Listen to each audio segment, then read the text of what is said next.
This is SpaceTime Series 20, Episode 79. Coming up on SpaceTime, a possible cradle of life discovered on Mars, chemical signatures of life discovered near and far, and confirmation that high-energy cosmic rays come from distant galaxies. All that and more coming up on SpaceTime. Welcome to SpaceTime with Stuart Gary.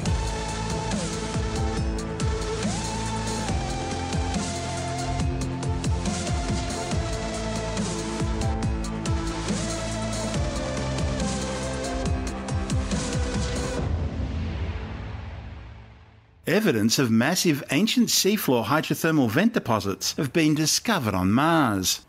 Hydrothermal vents, found on the deep-sea mid-ocean ridges of Earth, pump a rich chemical soup into the surrounding oceans, which many scientists believe could be where life on Earth began.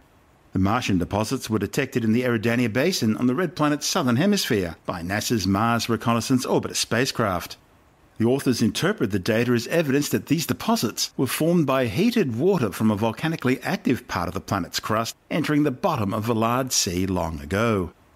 Paul Niles from NASA's Johnson Space Center in Houston, Texas, says the volcanic activity combined with standing water provided the sorts of conditions on Mars that were likely very similar to conditions that existed on Earth at about the same time, crucially a time when early life was evolving. Mars today is a freeze-dried desert with neither standing water nor volcanic activity. But 3.7 billion years ago, when these deposits were formed, the red planet was a warm, wet world with a thick atmosphere.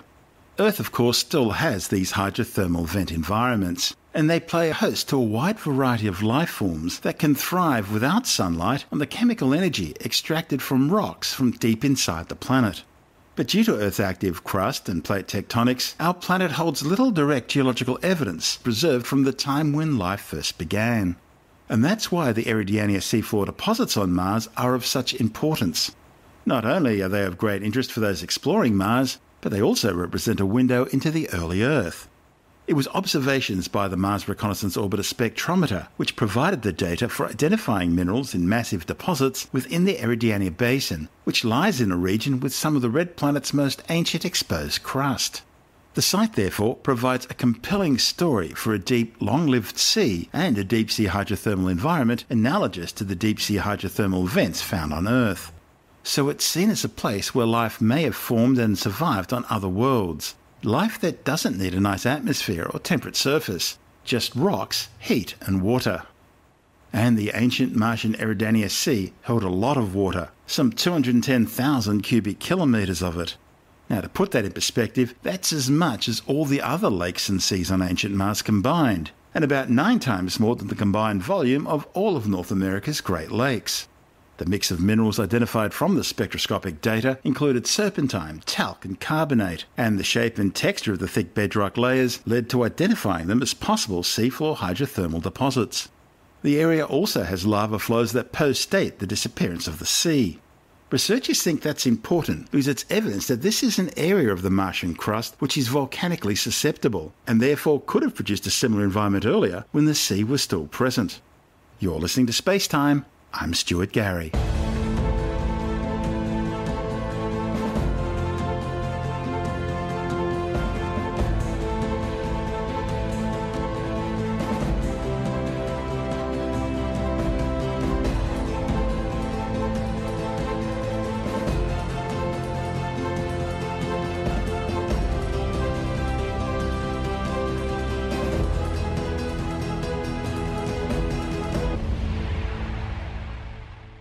Scientists have detected Freon 40, a chemical signature of life, both around a distant star and much closer to home in a comet orbiting the Sun.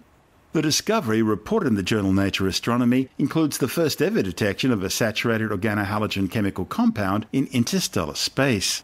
Freon 40, which is also known as methyl chloride and chloromethane, was detected around the infant triple star system IRAS 16293-2422, located about 400 light-years away in the Rho Fuji star-forming region.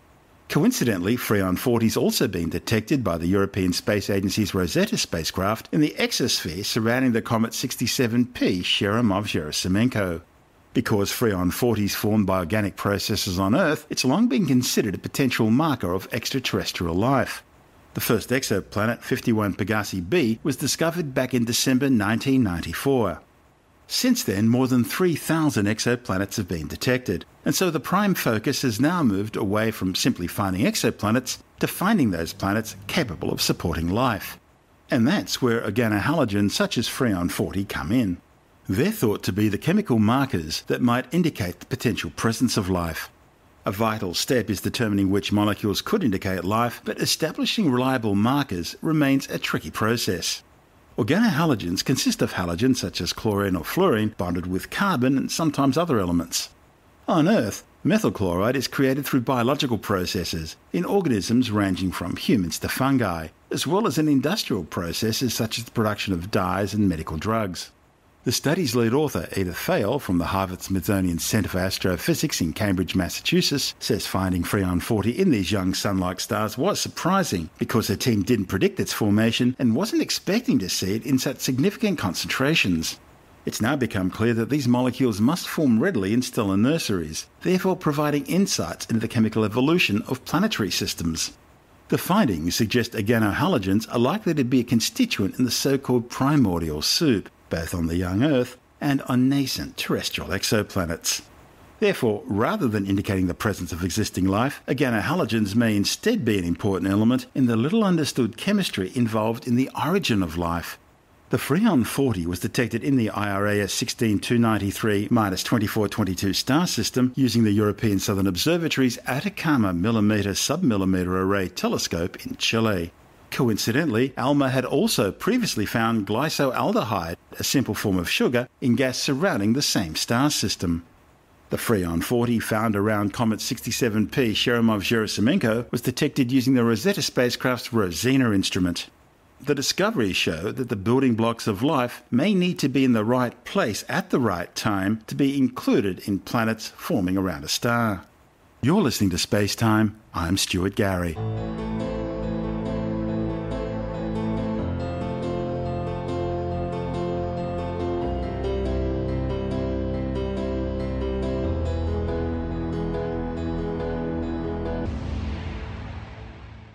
A 50-year-long debate has finally been resolved, with confirmation that the highest energy cosmic rays originate from sources far beyond our galaxy. The findings, reported in the journal Science, are based on the uneven distribution of high-energy cosmic rays bombarding the Earth from different positions across the sky. The data collected by the ground-based cosmic ray detectors of the Peer-Auger collaboration shows that most of the high-energy cosmic ray subatomic particles reaching the Earth originate from locations other than the Milky Way. Cosmic rays are protons, electrons and atomic nuclei travelling through space at relativistic velocities close to the speed of light. Low-energy cosmic rays are known to originate from the Sun and from within the Milky Way galaxy. But ever since they were first detected in the 1960s, the origins of high-energy cosmic rays has remained a mystery. In the new study, some 30,000 high-energy cosmic rays were detected by the Auger Observatory, having been accelerated to energies 1,000,000 times greater than that possible in man-made particle accelerators like the Large Hadron Collider. High-energy cosmic rays are extremely rare, arriving at Earth at a rate of only about 1 per square kilometre per year. To detect them, scientists needed to build the largest cosmic ray observatory ever constructed, a giant array of cosmic ray detectors spread out across the Argentinian pampas. The high-energy cosmic rays were detected between 2004 and 2016, with arrival directions showing that the particles were coming from a region of the sky located some 120 degrees from the galactic centre with approximately 6% higher frequency than what you'd expect if the flux were perfectly uniform. Because this direction isn't associated with potential sources either in the galactic plane or in the galactic bulge, it provides the first convincing evidence that these high-energy cosmic rays really do have an extragalactic origin. When cosmic rays collide with molecules in the upper atmosphere, they generate cascades of more than 10 billion secondary particles, primarily electrons, photons and muons. These air showers can cover an area exceeding 40 square kilometres by the time they reach the ground. And that's where the Auger Observatory comes in. The cascade of secondary particles is either directly detected through telescopes recording light created by the particles in the atmosphere, or by the observatory's array of 1,600 particle detectors comprising tanks of pure water spaced 1.5 kilometres apart and covering some 3,000 square kilometres in area. Photoreceptors in these tanks detect Cherenkov radiation produced by the particles hitting water molecules. By comparing the arrival times of particles at different detectors, it's possible to determine where the cosmic ray that produced the air shower came from. But while both techniques can determine the arrival direction and energy of the original cosmic ray, the actual sources for these subatomic particles are yet to be pinned down. Astronomers speculate sources for high-energy cosmic rays are likely to be extreme events, things like supermassive black holes at the centres of distant galaxies hundreds of millions of light years away, or possibly massive shocks generated by colliding galaxies or from distant gamma-ray bursts from supernova explosions. The Auger Observatory is a collaboration involving some 400 scientists from 18 countries. One of the researchers involved in the study, Professor Bruce Dawson from the University of Adelaide, says scientists observed an uneven pattern in the arrival directions across the sky, with an excess of cosmic rays from a direction where the density of other galaxies is relatively high. He says there's less than a 1 in a million chance of this pattern arising from an underlying uniform arrival direction. And that's a clear indication that the particles originated from outside the Milky Way. Dawson says it's also the first conclusive evidence that real atomic nuclei material, not just starlight, arrives on Earth from distant galaxies. Cosmic rays are charged particles, actually nuclei of atoms that have been stripped of all their electrons, and they're whizzing through space at almost the speed of light. So a large portion of the cosmic rays are protons, but there are also nuclei of heavier elements like oxygen and nitrogen all the way up to iron. Do we know how they're made and how they reach the sorts of speeds they reach? Well, we've got some ideas. I mean, I should mention that one of the problems with cosmic rays is that they are charged particles, and there are magnetic fields that exist in the galaxy, in our Milky Way galaxy, and in between our galaxy and other galaxies. And that makes these cosmic rays bend in their propagation to us from their sources. And low-energy cosmic rays in particular bend a lot in the magnetic field. The higher-energy cosmic rays, the sort of cosmic rays that the Pierre-Auger Observatory looks at, don't bend so much, but they still bend. And so this has always been a problem in cosmic rays, trying to work out where their sources are. But theoretically, we believe that they ought to have sources in very extreme environments in the universe, for example, in supernova explosions within our Milky Way galaxy, for example. We think this is possibly where the mid-range cosmic rays come from. They're accelerated in the explosion of a massive star through shock waves that are produced in that explosion, and the particles bounce backwards and forwards between an ever-expanding shock wave and gain energy that way. So we've got certain ideas about how they might be accelerated, and the very energetic cosmic rays, the ones that the Pierre-Auger Observatory look at, we think would have to come from something much bigger than a supernova explosion, something much more powerful. And perhaps that would be the jets that are emitted from what we call active galaxies. So there's a supermassive black hole in the center of some galaxies that is feeding on material, and some of that material is shot out in jets perpendicular to the accretion around that supermassive black hole. And we think in those jets there are these shock waves that might accelerate cosmic rays to the very highest energies, but that's still a bit of speculation. And at the other end of the scale, of course, there are the low-energy ones, and most of them are thought to come from the sun. Well, yeah, I mean, the cosmic ray spectrum, the range of energies goes over about 10 orders of magnitude in energy, and so the very low-energy ones come from the sun, that's right, and the medium-energy ones we think may come from supernova explosions, and the highest-energy cosmic rays we think come from outside of our galaxy. That description you gave earlier of what cosmic rays are, that's very similar, especially when you look at the low-energy ones coming from the sun, that's very similar to the description one gets for the solar wind. Well, that's right. I mean, the solar wind contains cosmic rays. I mean, it contains protons, it contains electrons that have been accelerated in solar flares and that sort of thing on the surface of the sun. I guess one difference is that at very high energies, we don't see electrons. We only see protons and nuclei of other atoms. And we believe that's because electrons are very hard to accelerate to very high energies. They have very efficient energy loss mechanisms.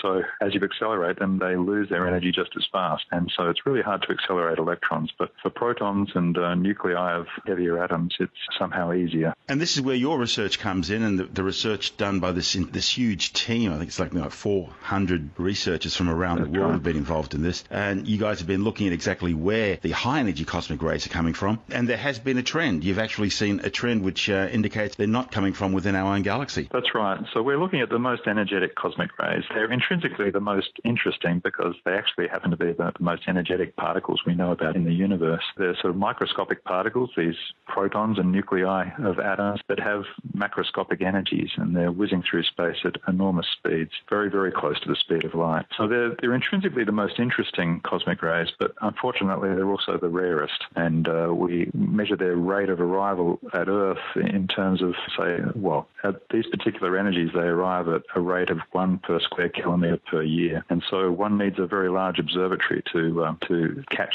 sufficiently large numbers of these cosmic rays to sort of identify where they're coming from. And that's what Auger's done, the Pierre Auger project has done over the past 12 years. We've collected about 30,000 cosmic rays with energies bigger than 10 to the 19 electron volts. That's 2 joules of energy in a single cosmic ray particle. And we've determined that they come from, there's a broad unevenness in the pattern of their arrival on the sky, and they come from a direction which is not at all related to the Milky Way galaxy. The excess on the sky is well away from the galactic center, our galaxy's center, and well away from the plane of the Milky Way. And this broad excess comes from a direction which is coincident with an excess of galaxies in the local universe. The fact that you can see more galaxies in that part of the sky, does that provide more hints as to the possible source, possible cause? Well, so the excess of these high-energy cosmic rays is coincident with the direction where there is a slight overdensity in the number of galaxies in our local universe. Unfortunately, at these energies, the excess on the sky is quite broad. At this stage, we're unable to identify particular galaxies within that direction that are providing these cosmic rays. So we've got 2 strategies to address that. Perhaps I should go backtrack for a second and just say another major discovery that the Pierre Auger Observatory has made is that we've discovered that the highest energy cosmic rays are not all protons, which was the conventional wisdom when the project started. We've discovered that there is a mixture of cosmic ray nuclei or nuclei in the cosmic rays that are hitting the Earth. And this implies some difficulty in identifying the sources of the cosmic rays. Protons, being only singly charged, travel in straighter lines through space with these magnetic fields, but things like oxygen nuclei or even iron nuclei would bend a lot. And the fact that we have a mixture of nuclei in the cosmic rays that hit Earth means that it is more difficult to identify their sources unless you can identify on an event-by-event basis which cosmic rays are protons and which cosmic rays are heavier than protons. And the Pierre Auger Observatory is currently undergoing an upgrade which will allow us to do that on a particle-by-particle basis, in other words, estimate whether these are protons or something heavier. And we hope to be able to just look at the sky map for proton cosmic rays and in that way sort of home in more sensitively on the sources of the cosmic ray. How do you detect a cosmic ray? How does the particle detector work? The basis of the technique is cosmic ray air showers, we call them. And what an air shower is when a cosmic ray, high-energy cosmic ray, strikes the top of our atmosphere, it collides with a nucleus of air, so a nitrogen molecule, for example, and that initiates a cascade of subatomic particles which travels down through the atmosphere at the speed of light. Essentially, that cascade of subatomic particles is matter that's produced out of the energy of the original cosmic ray hitting the atmosphere. And these air showers, as we call them, can be enormous. A single cosmic ray can produce a cascade that contains tens of billions of particles, which goes out over several square kilometres at ground level. So one way that Pierre Auger Observatory observes these air showers is with an array of particle detectors on the ground. We cover an area of 3,000 square kilometres actually at our observatory in western Argentina. And this air shower will hit a whole bunch of these detectors on the ground, and we can measure the particle densities in those detectors and reconstruct the energy and direction of the original cosmic ray. So that's one way we do it. And another way we do it is we look for a flash of light in the atmosphere, which is triggered by the passage of this air shower through the atmosphere. So we've got a couple of different ways of detecting the air showers and therefore the cosmic rays that produce them. And both of our techniques allow us to measure the incoming direction of the cosmic ray and its energy. We've just had the announcement by LIGO of another gravitational wave discovery of two black holes merging. So we're now seeing not just photons being used to study study the universe. We're now studying it with gravitational waves. And I guess at the other end, we can also now study it with particles, such as the cosmic rays that you guys are looking at. That's right. It's quite amazing to think that we're getting bombarded, our Earth is getting bombarded with particles, protons and nuclei of atoms that have travelled maybe up to 300 million light years from some distant galaxy. So this is real stuff, real atomic material, which is raining down on the Earth, as well as the light from distant galaxies and stars and now the gravitational waves. That's Professor Bruce Dawson from the University of Adelaide's High Energy Astrophysics Group. And this is Space Time. I'm Stuart Gary.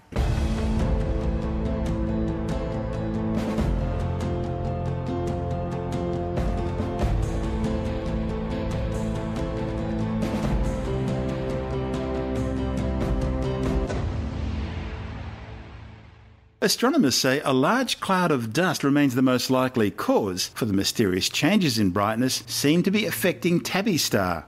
The star, officially named KIC 846285-2, is a spectral type F main sequence star, located 1,280 light-years away in the constellation Cygnus the Swan. The star is about 1.43 times as massive and 1.58 times as big as the Sun. It's informally called Tabby star after Tabitha Boyajian from the Louisiana State University in Baton Rouge, who was the lead author of the original paper studying the strange star. Tabby star became famous in 2015 when astronomers looking through data from NASA's planet-hunting Kepler Space Telescope reported strange irregular changes in the amount of light coming from the star. These irregularities were very different from the usual changes caused by things like transiting planets. Instead, they included a sudden, very dramatic 22% dimming in brightness of the star over just a few days, as well as more gradual episodes of both dimming and brightening coming from the star. No other star out of the more than 200,000 that Kepler's measured during its original 4-year mission behaves in exactly this way. And these events are continuing, with the most recent occurring in a series of 3-day spurts this year. Possible explanations suggested so far include swarms of orbiting comets, the cataclysmic destruction of an orbiting planet, huge orbiting dust rings, or possibly clouds of interstellar dust, all of which could be blocking out some of the light emitted by the star as seen from Kepler's point of view. On the other hand, the star itself could be undergoing some sort of change, either through a stellar cycle generating star spots or some other type of geomagnetic eruptions. One study suggested that the star is being orbited by a ringed planet and clusters of asteroids, while another suggested that the star is simply running out of fuel, although all indications are that the star is happily on the main sequence fusing hydrogen into helium in its core. And given that fact and where it is in its expected lifetime, it should actually be gradually brightening, not growing dimmer. While some of these hypotheses can partially explain what the observers are seeing, no single explanation can fully explain all the strange erratic light curve characteristics seen in the star using standard astrophysics or stellar evolution models. And that's where Tabby star made worldwide headlines, when one frustrated astronomer, jokingly and very offhandedly, suggested that dimming and brightening episodes may even have been caused by some kind of alien megastructure such as a Dyson sphere around the star. Now, the Dyson sphere isn't named after a failed New South Wales cricketer, but after the famous theoretical physicist and mathematician Freeman Dyson, who postulated how an advanced alien civilization could power their technology by harnessing all the energy of their host star by simply surrounding it with a massive power-harvesting sphere, a so-called Dyson sphere. Now, the astronomer who made the claim was being flippant when he said it, but that certainly didn't stop the tabloid press in lapping it up. And the rest is history, or should we say infamy. The new study, using NASA's Spitzer and Swift space telescopes, together with ground-based optical observations from the Belgian Astrolab's IRIS observatory, supports the earlier suggestion that the cause of the dimming, over long periods at least, is most likely to be an uneven dust cloud moving around the star. That's because astronomers detected less dimming in the infrared light coming from the star than what was observed in its ultraviolet light. You see, any object larger than dust particles would dim all wavelengths of light equally when passing in front of Tabby star. The findings are based on observations made between January and December 2016 in ultraviolet using Swift and in infrared using Spitzer. Supplementing the space telescopes, the researchers also observed the star in visible light during the same period using Astrolab's IRIS observatory's 68cm reflecting telescope. The authors suggest the dust cloud circles the star at a roughly 700 Earth-day orbital period. The study also suggests that the objects causing the long-period dimming of Tabby star could be no more than a few micrometers in diameter. That's about 1/10 of an inch in the old scale. Based on the strong ultraviolet dip, researchers determined that the blocking particles must be bigger than interstellar dust, small grains that could be located anywhere between the Earth and the star. See, particles that small wouldn't remain in orbit around the star because pressure from starlight would drive them out of the system and into interstellar space. However, larger circumstellar dust particles would be big enough to continue orbiting the star, but not so big as to uniformly block light at all wavelengths. While the new results provide a good explanation for the star's longer-term dimming episodes, it still fails to address those shorter-term dimming events. Nor does it address that sudden 22% dimming which first brought the star to everyone's attention. For that, the authors suggest a swarm of maybe hundreds of comets, which also happen to be a major source of dust orbiting stars, are still considered the best candidates. However, while such a large amount of comets and debris would be capable of blocking enough light to dim the star considerably and at irregular intervals, the temperature of most of the dust and debris associated with a horde of disintegrating comets would make it glow in the infrared, and that's something the Spitzer telescope would have seen. You're listening to Space Time. I'm Stuart Gary.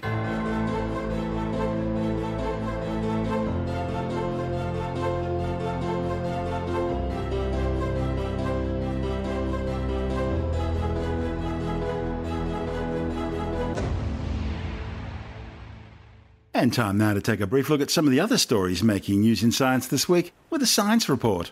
A new study has confirmed that nations with a higher standard of living and better access to healthcare also have higher rates of cancer. The report by scientists from the University of Adelaide claims the outcomes are a result of relaxed natural selection, because modern medicine is enabling people to survive cancers, allowing their genetic prodigy to be passed on to the next generation. The findings indicate the rates of some cancers has doubled and even quadrupled in the past 100 to 150 years because human evolution has moved away from survival of the genetically fittest. The study shows an accumulation of cancer incidence over 4 to 5 generations. The findings are based on global cancer data from the World Health Organization, as well as other health and socioeconomic databases from the United Nations and the World Bank of 173 countries. The researchers say modern medicine has enabled the human species to live much longer than would otherwise be expected in the natural world. Besides the obvious benefits that modern medicine gives, it also brings with it an unexpected side effect, allowing genetic material to be passed on from one generation to the next, which predisposes people to have poor health, such as type 1 diabetes or cancer. The study determined that the 10 countries with the lowest opportunities for natural selection are Iceland, Singapore, Japan, Switzerland, Sweden, Luxembourg, Germany, Italy, Cyprus and Andorra. While the countries with the highest opportunities for natural selection are Burkina Faso, Chad, the Central African Republic, Afghanistan, Somalia, Sierra Leone, the Democratic Republic of the Congo, Guinea-Bissau, Burundi and Cameroon. Researchers found that the rates of cancer in the 10 most affluent countries was 10 times greater than in the 10 worst countries. Testicular cancer was 14 times higher, lung cancer 12 times higher, with smoking accounting for 50% of those cancers, skin melanoma 10 times higher, brain cancer 6.5 times higher, pancreatic cancer 5.1 times higher, prostate cancer and leukemia were both 3.5 times higher, breast cancer was 2.7 times higher, and ovarian cancer was twice as high. Interestingly, only cervical cancer went the other way, with rates of cervical cancer 5 times higher among nations with the highest opportunities for natural selection. The researchers, however, speculate that could possibly be due to poor hygiene. A new study warns that summer Arctic sea ice convergence could disappear completely within around 30 years because of human-induced climate change. The findings by the Intergovernmental Panel on Climate Change are based on a quantitative analysis showing an acceleration of melting ice through a feedback loop. It seems dark water surfaces absorb more heat than white ice surfaces, thus melting more ice and making more water surfaces in the Arctic Ocean in what's called an ice-ocean albedo feedback. The study found ice-ocean albedo feedback has emerged as a key cause of sea ice melt. The feedback is generated by a large difference in albedo, the measurement of light reflectivity between open water and ice surfaces. As dark ocean surfaces absorb more light than white ice surfaces, solar heat input through the open water melts sea ice, increasing both open water areas and heat input, and thus accelerating sea ice melting. In fact, during summer, ice-covered sea areas of the Arctic Ocean have nearly halved since the 1970s and 80s, raising alarm bells that the ocean is shifting from a multi-year to a seasonal ice zone. Analysing the data from 1979 to 2014, researchers found that solar heat input through open water surfaces correlated well with ice melt volume, suggesting that heat input is the major causative factor for ice melting. A new study claims autism spectrum disorders are less common among the children of mums who took multivitamins early on in their pregnancy. The findings, reported in the British Medical Journal, are based on a study of 273,000 mother-child pairs in Sweden, finding around 1 in 400 cases of autism for mums who took multivitamins compared to around 1 in 200 for mums who didn't. The scientists, however, stress their findings don't establish cause and effect, but say the research warrants further investigation. Autism spectrum disorder, or ASD, includes a range of conditions, including Asperger's syndrome, that affect a person's social interaction, communications, interests and behaviour. It's estimated that about 1 in every 100 people has ASD, and more boys are diagnosed with the condition than girls. The research indicates ASD most likely develops in the womb, and a mother's diet during pregnancy could have an influence. But results from previous studies have been inconsistent, suggesting that other unrelated factors, such as a mother's overall health and lifestyle, could also play a role. After humans and Neanderthals met many thousands of years ago, the two species began interbreeding. Although Neanderthals aren't around anymore, about 2% of their DNA survives in non-African people living today. Recent studies have shown that some of these Neanderthal genes have contributed to human immunity and modern diseases. Now, researchers reporting in the American Journal of Human Genetics have found that this Neanderthal inheritance also contributed to other characteristics, including skin tone, hair colour, sleep patterns, mood, and even a person's smoking status. Now, researchers reporting in the American Journal of Human Genetics have found that this Neanderthal inheritance has also contributed to other characteristics, including skin tone, hair colour, sleep patterns, mood, and even a person's smoking status. Researchers looked at data from 112,000 participants in the UK Biobank pilot study, which includes genetic data along with information on many traits related to physical appearance, diet, sun exposure, behaviour and disease. Previous studies had already suggested that human genes involved in skin and hair biology were strongly influenced by Neanderthal DNA. The new work shows that skin tone and the ease with which one tans, as well as hair colour, are also affected. The findings suggest that Neanderthals would have differed in their hair and skin tone as much as people do now. The traits influenced by Neanderthal DNA, including skin and hair pigmentation, mood and sleeping patterns, are all linked to sunlight exposure. When modern humans arrived in Eurasia between 60 and 100,000 years ago, Neanderthals had already lived there for thousands of years, and they were likely already well adapted to lower and more variable levels of ultraviolet radiation from the sun than what the new human arrivals from tropical Africa were accustomed to. The thing is, skin and hair colour, as well as circadian rhythms and mood, are all influenced by light exposure. The researchers speculate that their identification in the new study suggests that sun exposure may have shaped Neanderthal phenotypes, and that gene flow into modern humans continues to contribute to variations in these traits today. And finally for now, Old Faithful is Yellowstone National Park's most famous landmark. Millions of visitors come to the park each year to watch the geyser erupt every 44 to 125 minutes. But despite Old Faithful's fame, relatively little is known about the geologic anatomy of the structure and fluid pathways that fueled the geyser below the surface.